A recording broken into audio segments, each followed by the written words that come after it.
Assalamualaikum warahmatullahi wabarakatuh. Perkenalkan, nama saya Latifatul Azizah dengan NPM 2313041068. Saya akan menampilkan video keterampilan bertanya di kelas.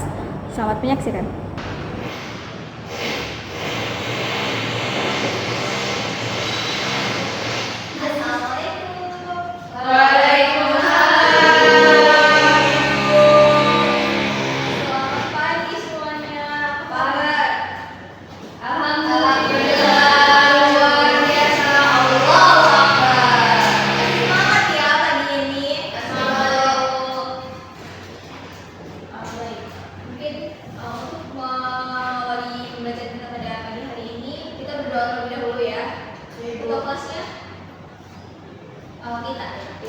Baik, saya untuk kelasnya. Baik, untuk mengawali pembelajaran kita pada hari ini, berdoa mulai. Selesai. Terima kasih untuk mengawali pembelajaran kita pada hari ini. Semuanya sehat, alhamdulillah ya. Kita masih bisa berkumpul di kelas ini pada pagi hari ini secara lengkap ya, anak-anak. Mungkin Ibu presentasi terlebih dahulu.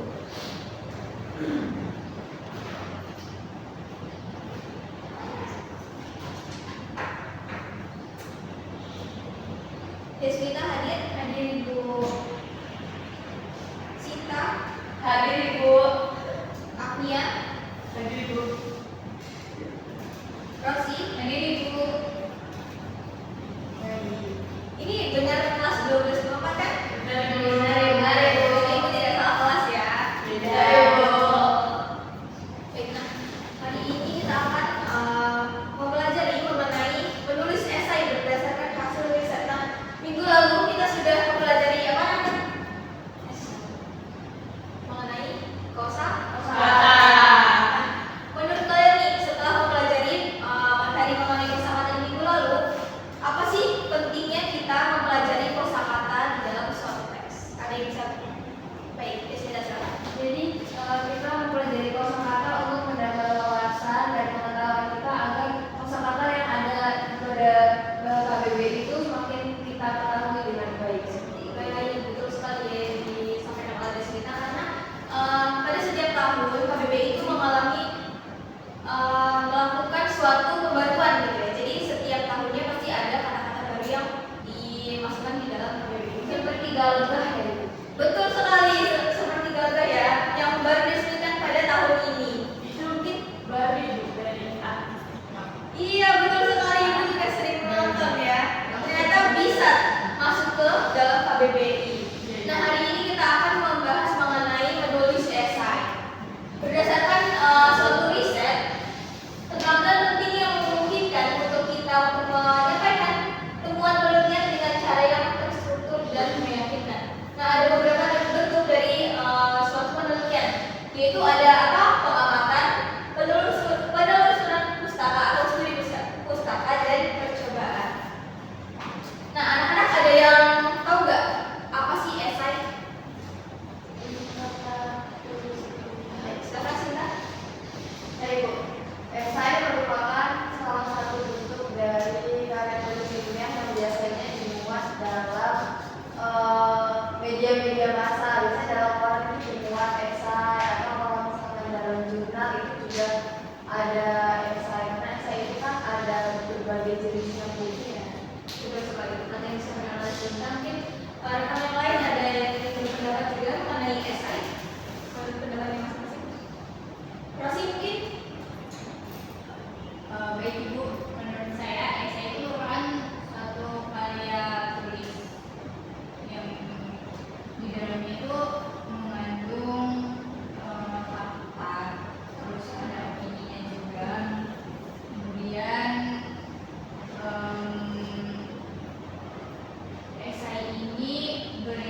Nah, di sini kita juga akan membahas mengenai, nah ini dia, ini yang dimaksud oleh suatu yang logis atau urut dan penuntut. Jadi dia ada judul, baris kepemilikan, pendahuluan, isi, penutup, dan daftar rujukan. Nah, ini harus benar-benar diurutkan sesuai dengan struktur yang ada. Selanjutnya tadi ada objektif, yaitu data sesuai fakta. Benar sekali yang dikatakan oleh Rosi tadi, bahwa esai ini memuat fakta-fakta yang ada mengenai suatu objek yang dibahas. Selanjutnya ada data sistematis atau data berurutan, berkesinambungan, yaitu berhubungan antara satu dan lainnya. Jadi dia memang topik yang dibahas itu sesuai dengan fakta-fakta yang diambil gitu ya.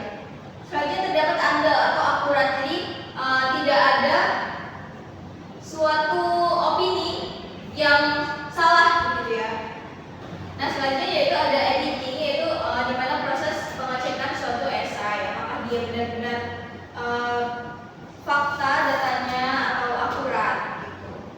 Yang terakhir yaitu ada akumulatif atau kumpulan dari berbagai sumber. Jadi dalam suatu esai itu tidak bisa hanya mengandalkan dari sudut pandang satu saja. Jadi harus berbagai sumber yang digunakan gitu. Jadi kita harus melalui proses riset terlebih dahulu. Nah, ini dia ada proses dalam menulis esai. Yang pertama ada persiapan penulisan esai. Di sini ada kita menentukan topik, mengumpulkan data yang dimaksud yaitu tadi ada sumber yang sudah Ibu katakan. Yang selanjutnya ada menyusun outline atau kerangka. Nah, ini dia kerangka dari suatu esai. Yang pertama ada judul yang tadi sudah Ibu katakan. Judul ini merupakan suatu topik yang akan dibahas dalam suatu esai. Yang kedua ada baris kepemilikan. Nah, biasanya baris kepemilikan ini berisi siapa sih yang menulis esai tersebut gitu, ada identitasnya. Yang selanjutnya yaitu ada pendahuluan. Pendahuluan ini biasanya berisi mengenai misal kita membahas kearifan lokal gitu. Jadi di dalam pendahuluan ini membahas apa sih yang dimaksud dengan kearifan lokal. Jadi ada pendapat-pendapat mengenai kearifan lokal. Yang selanjutnya ada isi. Isi ini membahas apa yang ada di dalam kearifan lokal, entah itu budaya, makanan khas, atau yang lainnya. Selanjutnya itu ada penutup. Penutup ini biasanya berisi suatu kesimpulan atau saran yang diberikan untuk judul atau topik yang dibahas. Yang terakhir ada daftar rujukan. Nah, daftar rujukan ini juga sangat penting di dalam suatu esai karena berisi sumber-sumber data yang dipakai. Nah, ini dia esai mengandung opini terhadap suatu permasalahan yang disampaikan oleh penulis. Opini ini perlu didukung oleh suatu riset atau penelitian. Penelitian ini bisa dilakukan dengan yang pertama kajian pustaka atau membaca di jurnal atau artikel gitu ya. Selanjutnya ada studi kuesioner. Kalian bisa melakukan membuat suatu pertanyaan-pertanyaan yang mungkin bisa di form atau apa. Nanti kalian bisa sebar ke teman-teman kalian gitu untuk mengetahui pendapat dari mereka. Selanjutnya ada wawancara, yaitu dengan mengajukan pertanyaan langsung pada narasumber gitu ya. Yang selanjutnya ada percobaan. Percobaan ini biasanya dilakukan sendiri ya oleh seorang peneliti. Nah, di sini Ibu akan menampilkan contoh esai ya. Kalian juga bisa mengakses di buku kalian masing-masing. Halaman berapa, Bu? Ini terdapat dalam halaman 184 mengenai warisan literasi yang terlupakan. Sudah dibuka bukunya? Sudah. Untuk yang di layar apakah terlihat jelas? Zoom sedikit Ibu, aku minus. Kalau seperti ini tidak bisa di sini. Saya minus Ibu. Minus ya? Tidak pakai kacamata ya di sini? Tidak, Ibu, saya sudah minus 5. Nah, mungkin kalian bisa membaca contoh esai yang ada di buku ini selama 5 menit. Kemudian nanti Ibu akan memberikan pertanyaan.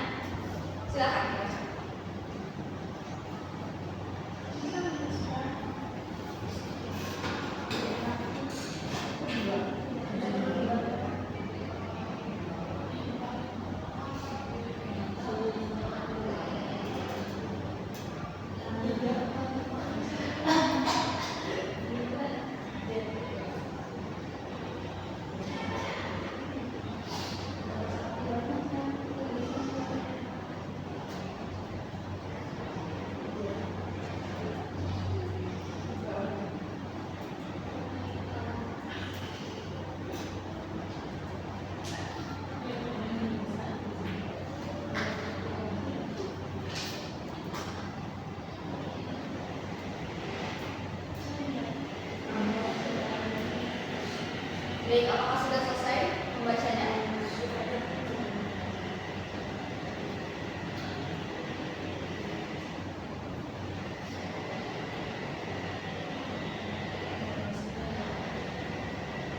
Sudah ya?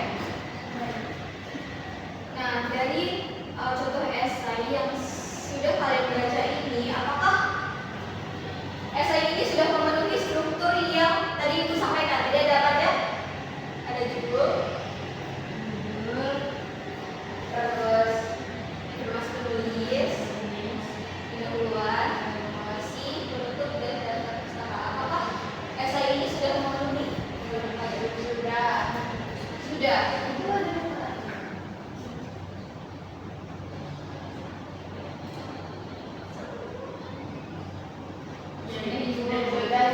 Nah, mungkin ada yang bisa menunjukkan bagian mana sih yang pendahuluan, bagaimana yang judul, isi, dan juga daftar acuan. Ayo, siapa yang bisa? Angkat tangan. Ya, Bu. Baik, Agnia, bisa? Judulnya yang paling atas Bu, yang peribahasa warisan keberhasilan merupakan. Ini ya, tuh. Selanjutnya, bagi informasi. Informasi menulis Ibu oleh Bambang Trimansyah. Betul ya. Ini informasi penulis. Nah, selanjutnya pendahuluan. Yang mana nih pendahuluan? Pendahuluan itu Paragraf sampai paragraf ketiga ya. 1 sampai 3. Oh ya, 1 sampai 4 gitu. 1, 2, 3, 4, sampai 5 itu. 5. 4 atau 5? 4. 4 tentang itu. Itu hal ini tuh masih masuk ke dalam dulu. Iya ya, betul. Paragraf 1 sampai 5 masih berisi suatu pendapat-pendapat awal. Jadi masih termasuk dalam satu pendahuluan. Nah, bagian isi mulai paragraf berapa coba?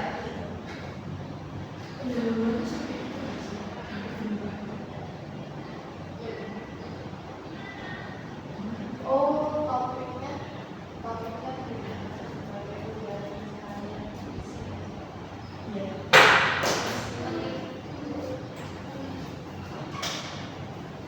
ya. Bagian isi yang mana?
saya izin menyimpulkan bahwasanya peribahasa itu merupakan salah satu budaya yang kita punya gitu, yang tidak semua daerah itu punya. Jadi penting gitu kita sebagai pelajar khususnya untuk dapat tetap mempelajari dan melestarikan peribahasa. Misalnya seperti peribahasa kenal maka tak sayang gitu kan, itu peribahasa yang semua orang harus tahu, peribahasa sederhana seperti itu gitu. Betul, bagus sekali ya atas dari Rosi. Mungkin cukup untuk pertemuan kita pada pagi hari ini. Nah, setelah kita membahas nih, tadi ada struktur, bagaimana cara membuat, pengertian, ada yang bisa menyimpulkan nggak mengenai materi-materi yang sudah disampaikan? Ayo, mungkin Desita atau Aknia atau Sinta? Silakan Desita. Jadi kesimpulan pada hari ini kita belajar mengenai esai. Persiapan untuk esai tadi ada 3: menentukan topik, terus mengumpulkan data, lalu menyusun outline atau kerangka. Lalu kita tadi juga belajar mengenai struktur esai, yang dimana struktur esai itu ada judul, ada baris kepemilikan, ada pendahuluan, ada isi, ada penutup, ada penunjukan dan acuan. Lalu dalam esai itu terdapat opini untuk melengkapi isi dari esai tersebut. Dari sudah ada sekali yang disampaikan oleh Desita, sudah memuat materi-materi yang kita pelajari pada pagi hari ini. Mungkin cukup untuk pembelajaran kita pada pagi hari ini. Bisa ditutup dengan berdoa terlebih dahulu untuk kelas. Untuk menutup perjumpaan kita pada hari ini, berdoa mulai. Selesai. Baik, Ibu mau mengucapkan terima kasih kepada kalian yang sudah aktif belajar pada pagi hari ini. Mungkin untuk tugasnya bisa dikumpul di minggu depan setelah melakukan riset ya. Untuk kesulitan-kesulitan yang nanti mungkin dialami bisa menghubungi Ibu atau bisa datang ke kantor. Baik Ibu. Untuk minggu depan kita akan mempresentasikan ya hasil kerja dari setiap kelompok. Mungkin nanti bisa kelompok 1 atau kelompok 2 terlebih dahulu dengan topik yang berbeda ya pastinya. Cukup dari Ibu ucapkan terima kasih. Wassalamualaikum warahmatullahi wabarakatuh. Waalaikumsalam warahmatullahi wabarakatuh. Terima kasih Ibu.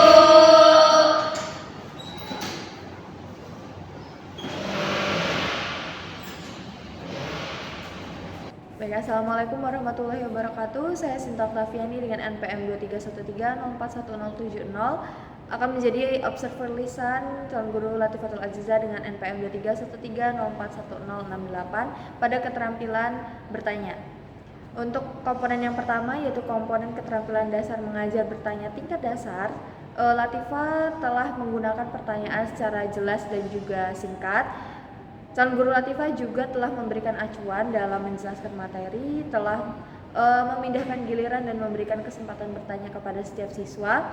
Selain itu, calon guru Latifah juga telah memberikan waktu berpikir kepada siswa untuk bertanya dan juga menjawab. Saudara calon guru Latifah juga telah memusatkan perhatian dan juga menyebarkan pertanyaan dengan baik. Lalu pada komponen yang kedua yaitu komponen keterampilan dasar mengajar bertanya tingkat lanjut, saudara guru calon guru Latifah belum mampu untuk mengubah runtutan tingkatan kognisi dalam menjawab pertanyaan, namun Latifah telah menggunakan pengaturan urutan pertanyaan, kemudian telah berupaya untuk meningkatkan terjadinya interaksi antar siswa meskipun belum menggunakan pertanyaan pelacak. Lalu pada komponen yang ketiga, komponen negatif yang perlu dihindari, saudara calon guru Latifah telah menghindari mengulangi pertanyaan sendiri atau mengulangi jawaban dari pembelajar atau siswa atau murid. Latifah juga telah menghindari menjawab pertanyaan sendiri, namun pada komponen menunjuk dulu sebelum bertanya, saudara Latifatul Azizah melakukan tindakan tersebut, sehingga untuk komponen negatifnya bagian menunjuk dulu sebelum bertanya ini dilakukan. sehingga menjadi sebuah kekurangan. Lalu selanjutnya Latifah telah menghindari komponen mengajukan pertanyaan yang mengandung jawaban serempak dan juga tidak mengajukan pertanyaan ganda, sehingga pada komponen keterampilan dasar bertanya saudara calon guru Latifatul Azizah telah melaksanakannya dengan baik. Cukup dari saya akhiri. Wassalamualaikum warahmatullahi wabarakatuh.